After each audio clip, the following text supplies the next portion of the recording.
Sa mga oras po ito, may makakausap, makakasama po tayo. Nasa linya po ng ating komunikasyon via Zoom si Professor Herman Laurel, isa pong international expert at isang political analyst din.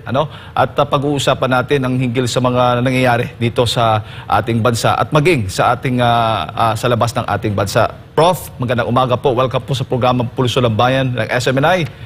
Admar at Jade po inyong makakasama. Good morning, Admar. Good morning, Jay. Good morning sa inyong mga taga-subaybay. Prof, alam mo, usap-usapan ngayon itong ang desisyon ng Amerika na kung kailan, wala tayong tiyak kung hanggang kailan mananatili itong inilagay po nilang US Typhoon missile system, o kung hindi ako nagkakamila, mas kilala itong mid-range capability launcher dito sa ating bansa, Prof, na kung maalala natin noong Abril i-deploy dito sa ating bansa. Tama ho ba, Prof? Well, ito pong Amerika po ay pinaglalaroan po ang ating bansa. Katulong po itong mga nauutusan po nilang Filipino proxies po nila. And delikado po itong sitwasyon na nililikha po nitong Amerika dito sa Pilipinas at sa rehiyon ng Asia.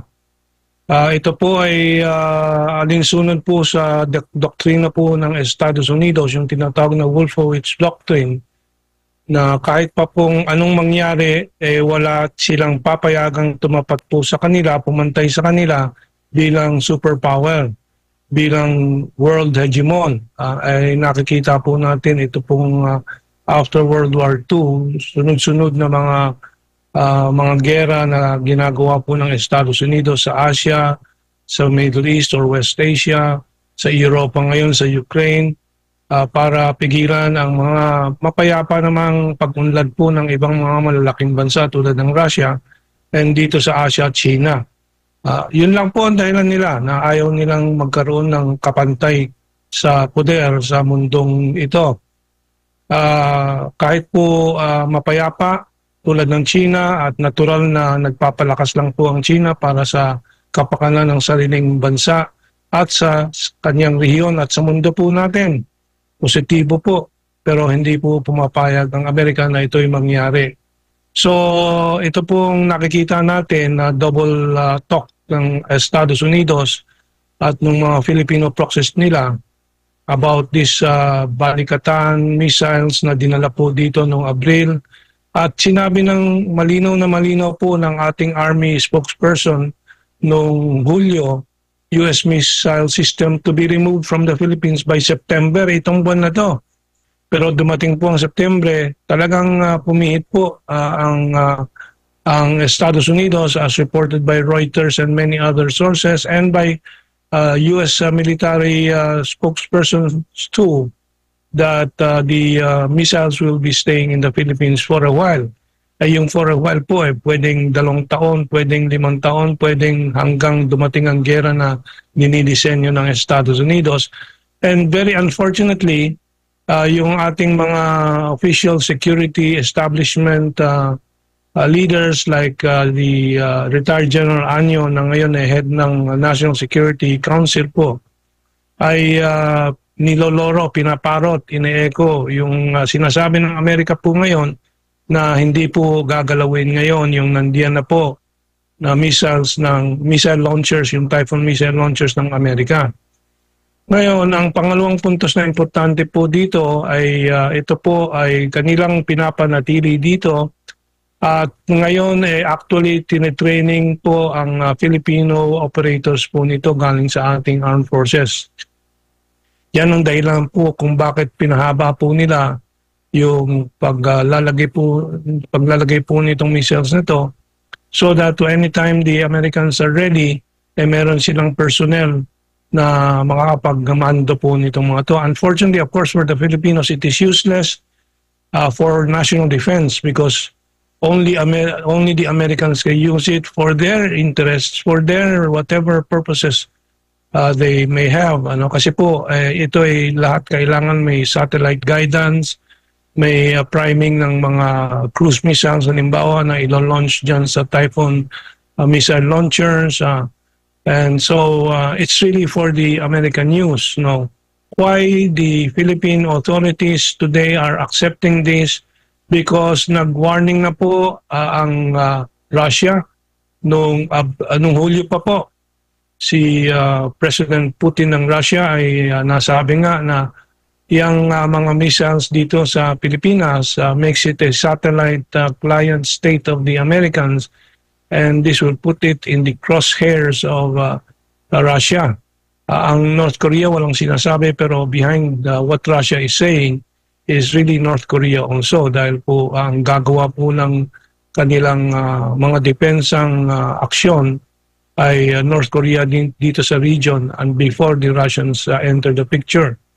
Ang China din po nagbigay na po ng babala at pag-aalalang statement na tungkol dito sa mga missiles nito.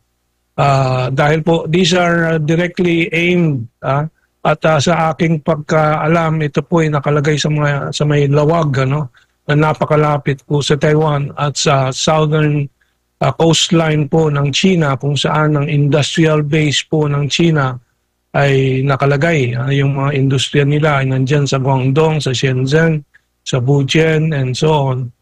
Kaya po it is very sensitive. Now, sasabihin po ng Filipino proxies in defense of this deployment that this is to defend against China. But what has China ever done to threaten the Philippines? Pero paglagay po ng American missiles po sa Pilipinas, ito ay direktang pananamba, is that the right word in Tagalog? A threat to China already, and China has to react. And so this is a situation that I think we should, as Filipinos, think about very carefully and take action. Yung aming think tank at aming hanay po ay naglunsad po ng anti-bases campaign simula po nung nakaraang taon, nung Hunyo. Tinutuloy po natin itong taon, at ang susunod na kagagaling lang namin nung Agosto sa Cebu for the anti-war, anti-US bases Congress, at kami tutuloy sa susunod baka sa Nobyembre sa Cagayan de Oro, General Santos. Sa General Santos po, wala pong deklaradong US military base. Pero matagal na pong handa at hinahanda lalo ngayon yung airport po doon na noong pa matagal na pong ginawang C-130 capable. Lalo hong hinahanda po ngayon for even more modern US planes. So ito po ay nalalagay sa peligro talaga ang buong Pilipinas, 120 million Filipinos.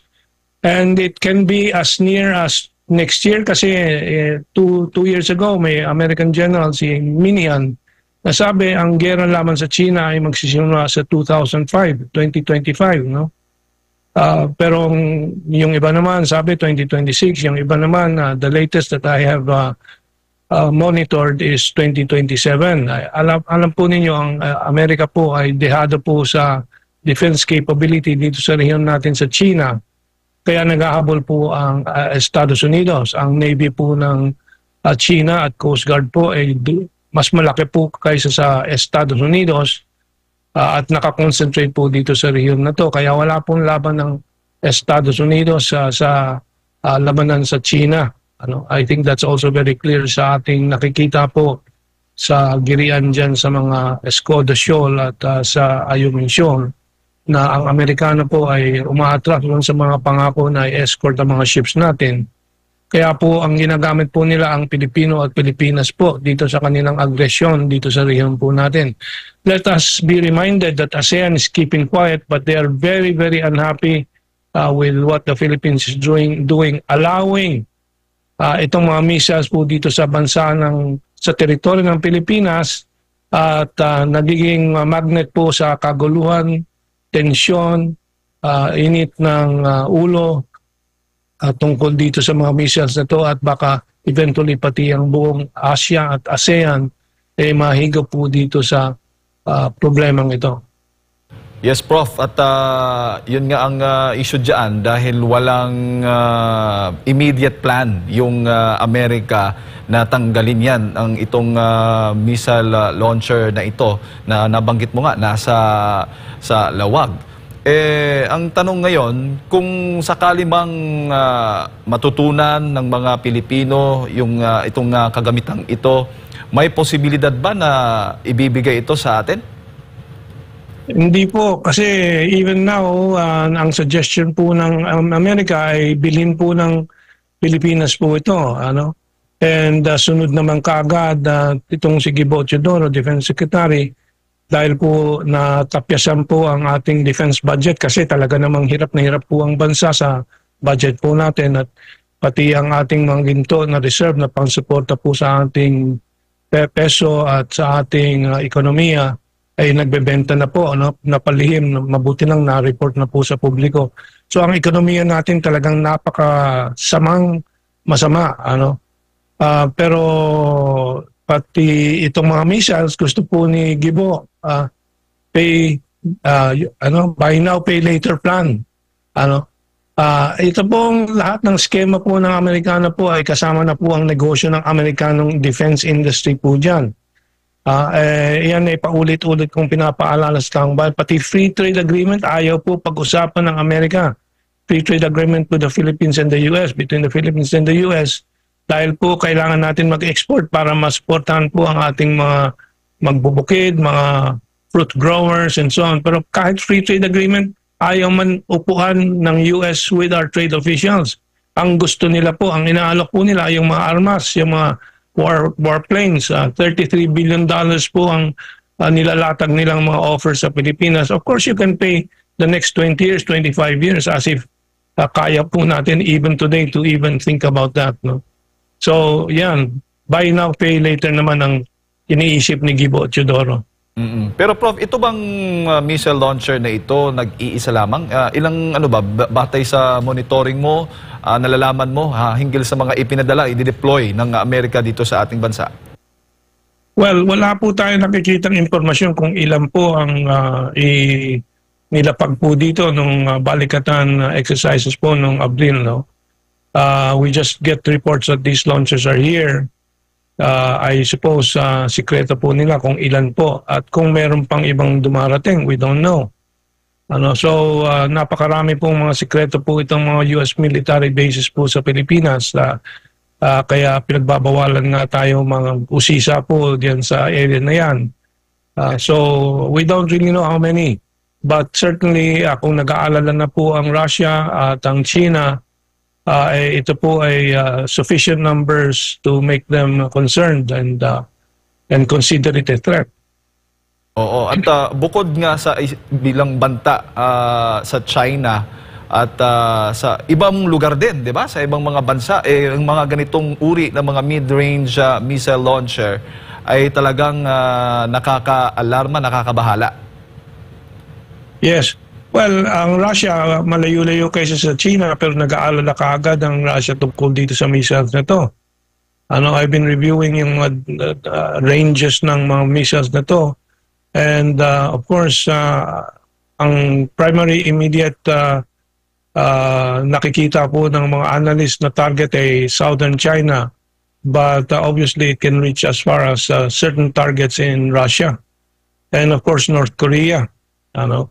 Ang North Korea hindi masyadong napapag-aralan po dito sa atin pero ito po ang pinakahanda po na mag-operate po dito sa region natin laban sa mga threats sa kanya at sa mga allies niya ng China at Russia.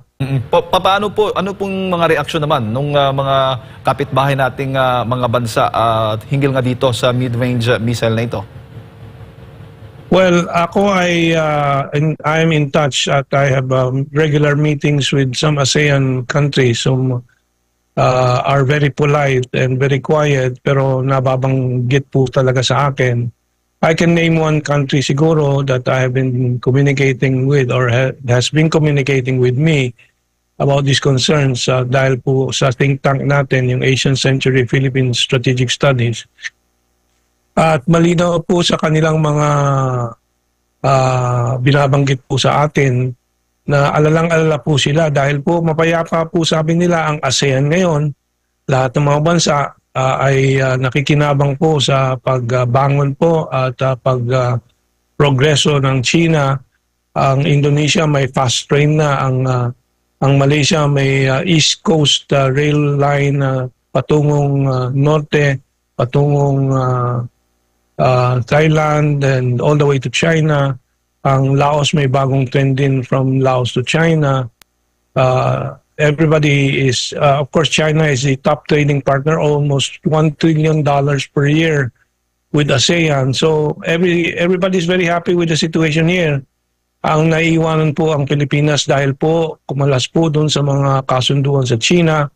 $22 billion sa kasunduan with Xi Jinping noong Enero 2023 sa napakaraming mga proyekto.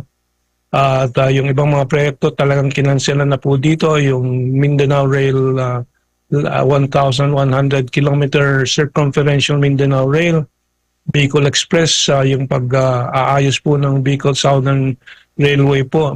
Tawag natin dati na Bicol Express, nakansela na. North Rail, nakansela na po. Napakaraming project. Hindi po nauulat ng malalaking media. Pero tayo ay nagdudusa na po sa ekonomiya po natin dahil po dito sa pagpihit po at pag-akap po sa mga ginagawa po ng Amerika po dito sa bayan natin. And ito po ay talagang lalala pa po ang ekonomiya po natin dahil po ang Amerika ay going into recession, pati ang Japan po. Kaya yung mga pangako ng Japan at Amerika na halimbawa yung Clark Subic Railway, yung mga Luzon Corridor Economic Development, lahat po yan, nababawasan na po ang mga proyekto. Yung isa, yung Luzon Economic Corridor, from 25 projects, binabaan po nila sa 10 projects na lang po. And we don't know if the 10 projects will push through, given the financial and economic crisis of Japan and the US. There was nothing wrong in working with China. We have 2 bridges across the Pasig. 4 na bridges po yan dapat. Di sana ngayon nakatulong na yung dagdag pa na 2 pong tulay across the Pasig sa napakatinding traffic po ng Metro Manila. Pero lahat po yan kinansela dahil lang po dito sa pagbabalik po ni Bongbong Marcos, nila Gibo Teodoro dito sa tanikala sa leeg po natin na pinihit po ng Amerikano. Huli na lang bago ko ipasa kay Partner Admar Prof, bukod ba sa Pilipinas, may mga bansa pa dito sa Southeast Asia na may nakadeploy ng mga mid-range missile launcher? Wala po dito sa ASEAN, sa nakikita po natin. At itong Japan po, ito po ang isang gustong lagyan po ng Estados Unidos ng missile launchers din. Well, it's not very clear kung anong relasyon ng mga programa nila para sa missile launchers sa Japan at sa Pilipinas, pero may coordination po yan. Yung South Korea, mas nag-aalangan po tungkol dito sa mga missile launchers, but yun din ang plano ng Amerikano. It is all part of the Americans' ACE plan, Agile Combat Employment Plan, na kanilang pinapakalat po ang mga missiles po nila dito sa First Island Chain, sa Japan, sa Pilipinas, sa South Korea kung makakapasok po sila doon. And then sa Pacific Islands, sa Tinian Island, yung dating ginamit po sa Second World War na isla, na base militar ng Amerikano na airfield na kung saan inilipad po, kung saan lumipad po yung Enola Gay na nagbomba po ng nuclear sa Hiroshima, ay kanilang binubuhay para malagyan din po ng mga missiles po dyan para mapilitan ng China na mag-target ng napakaraming mga target at mabawasan po yung maaring mga target po sa Guam at sa Amerika mismo. And so that's a strategy ng tinatawag na ACE, Agile Combat Employment Strategy po nila. Well, we can discuss if we have time another strategy that they're developing, but yung pagnanakaw po ng mga barko ng China, mga merchant ships ng China, kasi aminado po ang Estados Unidos na dehado na po sila sa bilang ng warships po at merchant ships. China has 5,500 ships. The United States has a few hundred na lang po, ano? Including merchant ships ito, hindi lang warships. Kung warships po, China has 400 warships.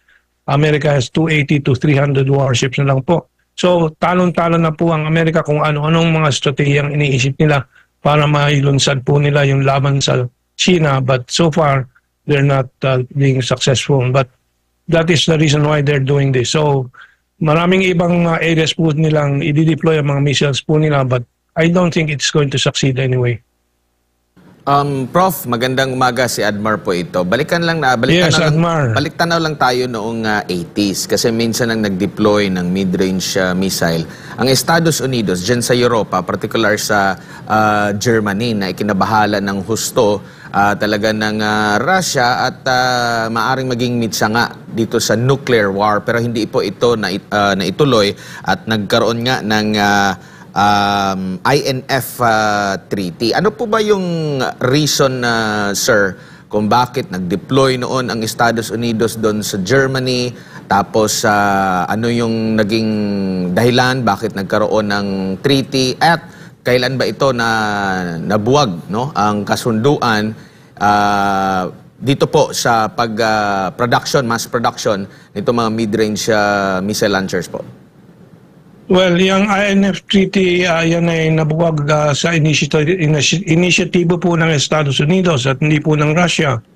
And I think ito sometime in the year 2000. And ang dahilan po dyan ay hindi po kasama ang China sa INF Treaty.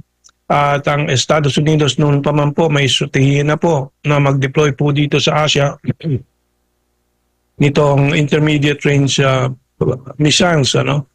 And so nangyari na po nga ngayon after retreating from the INF. And when the US retreated from the INF Treaty, napilitan din ng Russia.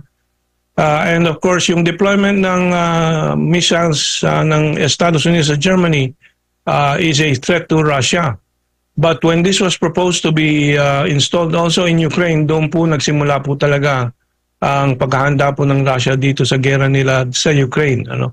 So, nakikita po natin sa lahat na to ang peligro po ng deployment nitong missiles at yung actual threat po sa mga bansa kung saan inilalapit ng Estados Unidos itong mga missiles na to. So, that is the bone of contention now in Ukraine. And patuloy po ang Estados Unidos to press this deployment ng mga missiles po. In Finland, they want to deploy. And again, malakas ang reaksyon po ng Russia po diyan. This is all part of the US campaign again to reassert itself as the global hegemon. To insist on the Wolfowitz Doctrine, which I explained earlier. And hindi naman po papayag ang China o ang Russia. And the fact is the global majority, yung mayorya na karamihan po ng 193 members of the United Nations are supporting the new world of the multipolar world na Russia and China are sponsoring, na mahihiwalay na po yung US hegemon from the rest of the world at kung tatanggapin ng Estados Unidos, magiging isa lang siya sa mga major superpowers na sa iba-ibang rehiyon nang maging maayos po ang takbo po ng mundo po natin. Opo, nakikita niyo rin... Yeah. Sige po, go ahead po, sir. Yes. Well, just to go back to the INF Treaty, that is the reason why all this chaos is happening now because of the US retreat from many of the missile agreements, missile control agreements, armed controls agreements, because of dahil po sa intensyon ng Estados Unidos na maging agresibo ulit at sugpuin po ang mga nakikita po nilang maaaring ng maghamon po sa global hegemony status ng Estados Unidos. Nakikita nyo rin po ba na itong pananatili at banta sa tingin ng China nitong mid-range missile launcher ng Estados Unidos? Nakikita nyo po ba na ito yung dahilan kung bakit naging agresibo ulit itong China diyan po sa South China Sea, sa West Philippine Sea po, kung saan batay sa report ng Philippine Navy, ay nakapagtala sila ng may pinakamaraming presensya ng Chinese vessel dyan po sa South China Sea, kung saan ay kumbaga largest presence ng Chinese ship dyan sa South China Sea, umaabot daw sa 251.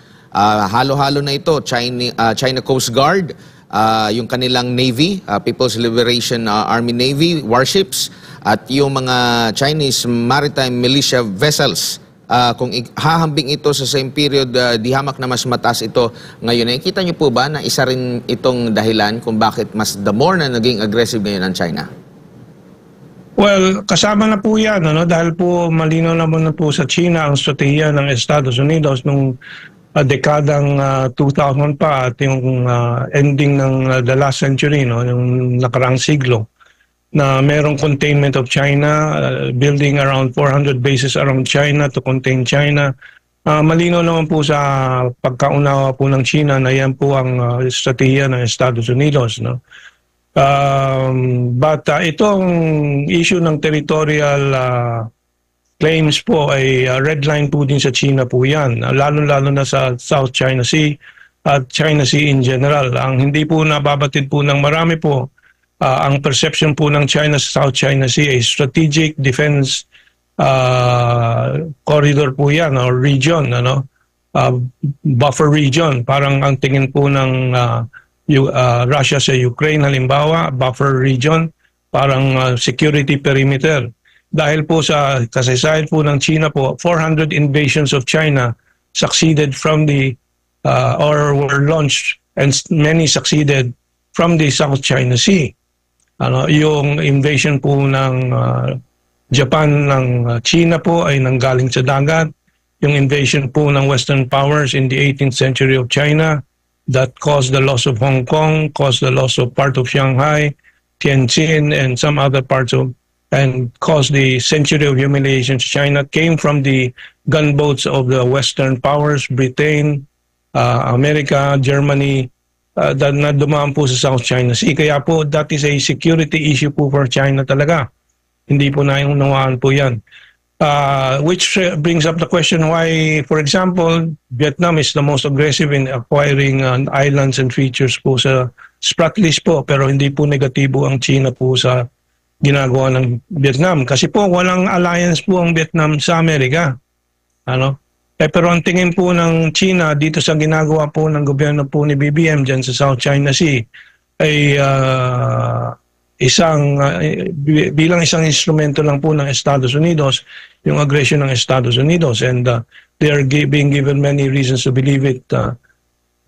Now, the second point, China is securing its territorial sovereignty with a great wall of ships. Kaya po matagal na po talaga na sila'y naghahanda po dito sa expected aggression from the United States, sa Estados Unidos. At yan po, yung Great Wall of Ships ang sagot po nila, na hindi po sila kailangan gumamit po ng bala, kanyon, dahas, kundi blockade po ang kanilang strategic method. So yan pong pagdagdag po ng pagpapadami po ng Chinese ships po dyan ay pagpapakita lang po na hindi po makakalusot yung mga sinasabi po ng ating Philippine Coast Guard, Philippine Navy, ni Gibo Chodoro, I think, who also said that the Philippines will be sending more ships like Teresa Magbanwa. Ano ba naman yung dalawa o tatlong idadagdag ng Philippine Coast Guard or Philippine Navy dyan sa padadala nila sa Escoda Shoal or Sabina Shoal? Kung ang katapat po nila, ang kaharap po nila ay 251 ships na ba today? So, that is China's way of defending its territory, establishing its sovereignty without having to fire a single shot. Maybe use some water cannons, pero ang importante po, talagang malinaw po sa China, ayaw nila ng gyera, huwag pipilitin ng Estados Unidos yan, kaya po ang gamit po nila yung blockade strategy with an overwhelming mass of ships to face the whatever is facing them, you know. Prof, bakit Yeah. po kaya ito hindi ginamit naman dito during sa Ukraine and the Russia war, itong ganitong uri ng missile system? Hindi pa po nakapasok ang Estados Unidos at na-deploy po yan, kaya po nilunsad na po ng Russia yung kanilang special military operations, no, which is not a declaration of war but a special military operation plus an anti-terrorist operation. So very important yung distinction na yun. So that was really to prevent the deployment of such missiles so close to Russia that it can reach Moscow. Yun ang pinaka bottom line, pinaka red line po ng Russia. Kaya po nung talagang pinipilit na po na i-deploy po itong mga missiles po sa loob ng Ukraine, nag-respond na po ang Estados Unidos. And today po that's still an issue kasi po yung mga mid-range, long-range pala, yung mga long-range missiles po na dinodonate po ng Estados Unidos at NATO sa Ukraine po, ay humihingi po si Zelensky ng permiso na gamitin laban sa Russian interior. And yung final word so far ni Biden po ay hindi po nila pinapayagan, kaya po limitado pa rin ang paggamit po within the territory of Ukraine and some borders of Russia. Ang nagagamit po itong missiles na to. Opo, doon din yung punta ng aking next question dahil nga kahit mismo ang Estados Unidos ay hindi rin sila, may restriction pa rin, no, sa paggamit doon sa mga long-range missiles nila. Sinasabi sa mga reports na hati rin yung pananaw ng iba pang mga US officials kaugnay nga dito sa hiling ng Ukraine na magamit itong mid-range missiles, no? Dahil once na magamit din ito, nakikita nyo po ba na talagang madadamay na ang Estados Unidos at magiging target na talaga nitong Russia considering kung ipapagamit talaga. And ito ring para saan pa pala itong mid-range missile ngayon na nandito po sa ating bansa, no? Prof. Well, yung sa Russia, ang nagtutulak talaga na payagan po si Zelensky na i-target po sa loob ng Russia mismo yung mga intermediate missiles po na binibigay po ng Estados Unidos at NATO ay ang Britanya at ang Poland. Parang Israel po doon sa Middle East, gusto nilang hilahin po ang Estados Unidos to a bigger, wider war. So doon sa pagbisita po ni Prime Minister Starmer to Biden, yun ang pakay po ni Starmer to get the permission. Pero talagang nagpakita po ng violent reaction po si Biden na ayaw po niya payagan po yan.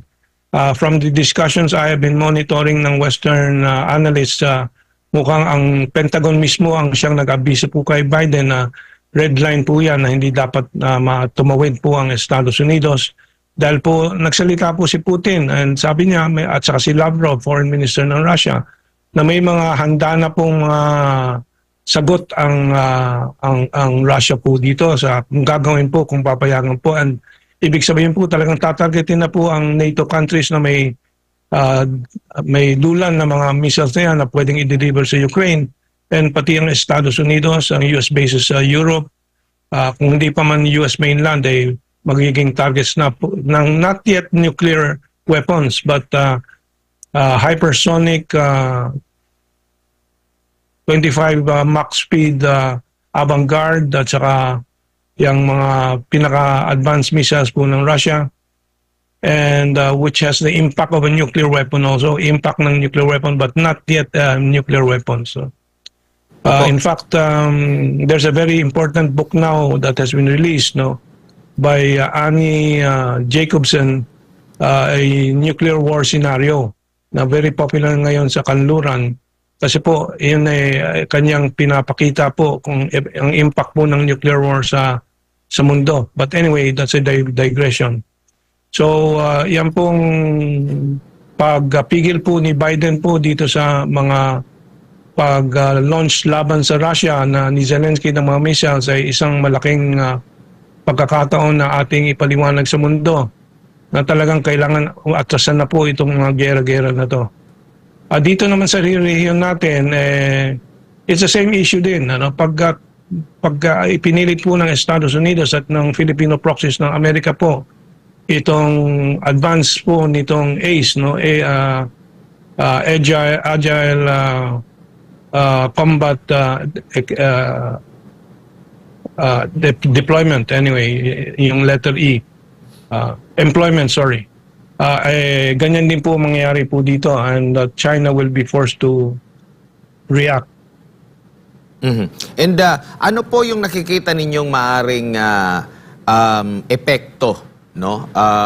Dito po sa nalalapit na US elections sa mga sigalot dyan po sa Ukraine and Russia at maging dito po sa bahaging ito ng Asia with China, Pilipinas at Estados Unidos po. Prof, considering halimbawa itong si presidential candidate, dating presidente, US President Trump, nabanggit niya muli na itong si Zelensky, ang greatest salesman in history, no? Matapos punahin ni Zelensky ang pahayag ni Trump na kaya nitong solusyonan yung conflict dyan po sa Ukraine and Russia, and hayagan niyang iniendorso, no, ang si Kamala Harris na ang VP ng bilang susunod na pangulo. Ano yung impact na maaring mangyari sakaling mabaliktad po ang resulta nitong US presidential election po? Ibig sabihin kung sakaling manalo si Trump, yung bang ibig mo sabihin? Well, I think yan ang kinatatakutan nila Zelensky at ng mga warmongers sa Estados Unidos, ng mga Zionist deep state ng Estados Unidos. At malinaw naman po si Trump aatrasan ng maraming mga gerang inisyatibo po ng Estados Unidos. Kaya yun po naman ang pinakahamon po sa US deep state, at nasabi ko po bago po mangyari yung second assassination attempt kay Trump na hindi ako naniniwala na wala pong susunod na mga assassination attempt, lalo na kung manalo si Trump. At talagang he will be struggling for his life to keep his life if he wins the election and if he forces the peace initiatives that he has in mind, sa maraming gera na nalunsad na po na gusto niyang atrasan. I think it has given him the advantage now in the election, itong kanyang mga peace initiatives, at yan po ang talagang issue laban sa kanya ng mga deep state. And so magulo po ang mangyayari after the US elections. Kahit sinong manalo, gulo ang dadagdag po sa buhay ng Amerikano. At ang economic and financial crash po ay talagang parating na po. And baka dalawang bagay po ang pwedeng mangyari mula dun sa economic crisis na yon. Number one, pwedeng umatras na po sa mga gera ang Estados Unidos at mag-concentrate po sa pagkaayos po ng sariling bansa. Or pangalawa, lalong magiging agresibo dahil po siya ay maghahanap ng solusyon sa pamamagitan ng giyera, at pagsisira po, pagwawasak po ng ekonomiya ng ibang bansa para siya ay mag-survive at matulad po sa Second World War, siya ang matitirang kaisa-isang industrial power po. Prof, siguro huli na lang, masingit ko lang itong tungkol sa gold na nabanggit po ninyo dahil nga ay batay nga sa ulat, no? Nakapag na pala tayo, benta ng around 24 or 25, almost 25 tons of gold. Ano po ba magiging implikasyon nito? Well, number one, bakit nila ginawa ito? I think it is very clear po, the Philippines is facing a financial crisis too. At ito po ay nakikita naman natin kung anong dahilan. Yung sobrang pandarambong naging nangyayari po ngayon sa national budget po natin. Pati ang state universities and colleges binawasan, tinapyasan po ng budget. Pati ngayon yung defense budget po natin tinapyasan sa panahon na sinasabi nila kailangan magpalakas po ng armed forces po natin. Bakit tinatapyasan ng budget ng defense department? These are very big questions eh. And ngayon makikita po natin mula dito sa pagbenta ng gold, we are in a balance of payments crisis. Kaya po yung kinailangan po mag-convert ng gold into cash. So there is a crisis that they are not telling us about, a very big crisis. The second thought that came to my mind as I was analyzing this, talaga bang kanilang sinusubong na ang Pilipinas sa pagkabagsak, collapse of the Philippines, and some of those in power are now looting and transferring wealth outside the country, ready to leave the country when the final collapse comes. Hindi po natin maiiwasan po yan. Dahil these things are happening while they're creating a lot of diversions, yung Alice Guo case, Cassandra Ong, kung ano-ano mga iniimbestigahan at nilalatala po sa malalaking media na kasabot po ng oligarchs po natin. So we don't really know what's going on, but what is very clear is everything is going towards a collapse of the Philippine economy and financial system. Sa paliwanag nga po ng BSP, bahagi lamang ito ng active management strategy para sa ating gold reserve, which form part daw sa ating country's gross international reserves. At batay nga sa datos na ipinakita ng isang website, itong international brokerage tracking website na bestbrokers.com, ang Pilipinas ngayon ay nangunguna, kung hindi man sa buong mundo, sa bilang largest seller ng gold during the first half of the year. Makikita mo dun sa chart na yun na napakalaki po ang agwat po ng binebenta po ng Pilipinas doon sa sumunod sa kanya. I think it is Thailand, no, na napakalit lang po yung gold. Yun yung mga ratio kung saan yung ginawa ng Thailand, halimbawa, para sa management lang ng kanilang gold reserve and their cash balance and so on. Pero yung pagbenta ng ganyang 25 tons po ay significante po yan, napakalaki po yan, which reflects a crisis. And this is happening in the midst of the rise of gold prices and in the midst of the major economies of the world buying more and more gold, like China. Turkey is the top buyer po ngayon. Russia, tuloy-tuloy ang pagbibili. China, because everybody is expecting the imminent crash of the US dollar. At nakikita na po natin ang mga unang senyales ng crash na yan po, na humingi na po ang dolyar kahit laban sa peso. At ito po ay tutuloy-tuloy until next year. That is why people are shifting away from yung mga dolyar na hawak po nila, bumibili ng ginto dahil it is a stronger, more stable store of value, habang pong itong mga paper currencies po ay babagsak po sa mga darating na mga buwan at sa susunod na taon, sigurado po yan. Prof, maraming salamat po sa inyo pong oras at sa pagbibigay po ninyo ng impormasyon ngayong umaga. Sa uulitin po, mabuhay po kayo. Ingat po. Salamat po. Have a good day. Thank you for watching, and before you go, please do not forget to subscribe to my YouTube channel, Hussein Batyut, click the like button and share. Shukran.